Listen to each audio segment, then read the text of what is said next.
Dear students, আজকে আমি একটি নিয়ম বা রুল শেখাবো, যে নিয়মের সাহায্যে কিভাবে পজিটিভ, কম্পারেটিভ এবং সুপারলেটিভ ডিগ্রিতে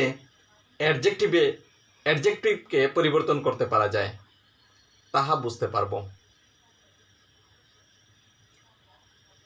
যখন আমাদেরকে কতগুলি অ্যাডজেক্টিভ দেওয়া হবে আর এইসব অ্যাডজেক্টিভকে পজিটিভ থেকে কম্পারেটিভ থেকে সুপারলেটিভ ডিগ্রিতে পরিবর্তন করতে বলা হবে, তখন আমরা অনায়াসে এইগুলি করতে পারবো আজকের ভিডিওটি দেখার পর।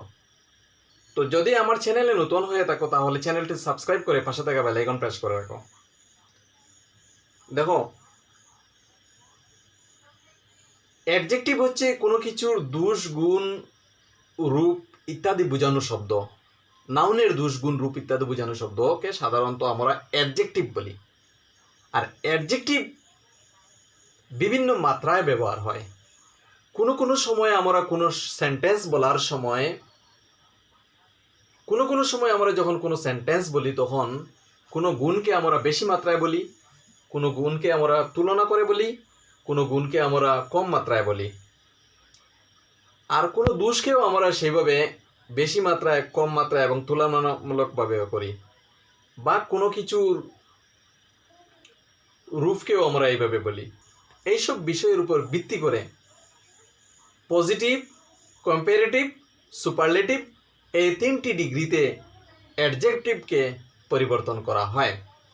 আর অ্যাডজেক্টিভকে যখন পজিটিভ ডিগ্রিতে পরিবর্তন করা হয় তখন অ্যাডজেক্টিভ তার সবচেয়ে সিম্পল নিয়ম বা সিম্পল রূপে থাকে বা নর্মাল রূপে থাকে।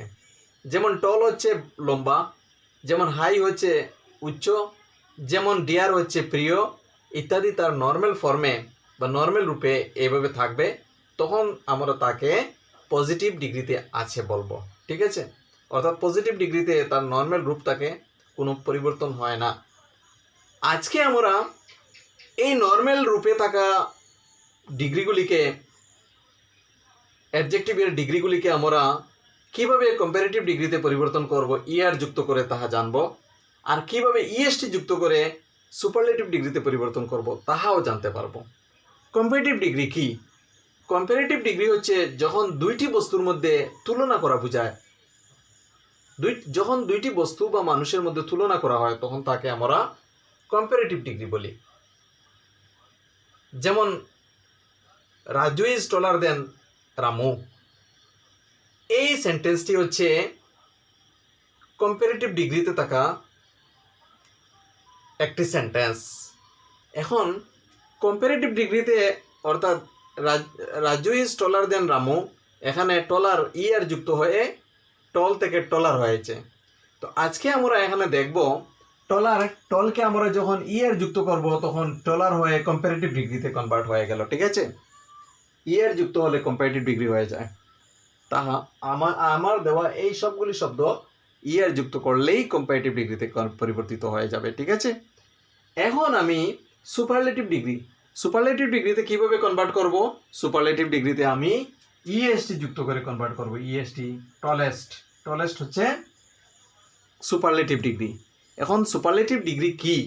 সুপারলেটিভ ডিগ্রি হচ্ছে যখন তিনটি বা তার বেশি বস্তুকে কম্প্যারিজন করা বোঝানো হয় তখন তাকে আমরা সুপারলেটিভ ডিগ্রিতে আছে বলি। আর সুপারলেটিভ ডিগ্রিতে অ্যাডজেক্টিভের হাইয়েস্ট মাত্রা থাকে, অর্থাৎ কোনো বস্তু সুপারলেটিভ ডিগ্রিতে থাকলে তার সর্বোচ্চ দোষ, গুণ, রূপ ইত্যাদি বোঝানো হয়। যেমন টলেস্ট সর্বোচ্চ লম্বা বোঝানো হচ্ছে এখানে, যেমন পুয়ারেস্ট সর্বোচ্চ গরিব বোঝানো হচ্ছে এখানে। তো এখন বাকিগুলি দেখি। হাই থেকে হাইয়ার হয়ে যাবে, যখন এইটি কম্পারেটিভ ডিগ্রিতে হবে তখন হাইয়ার হবে, সুপারলেটিভে হয়ে যাবে ইএসটি হাইয়েস্ট।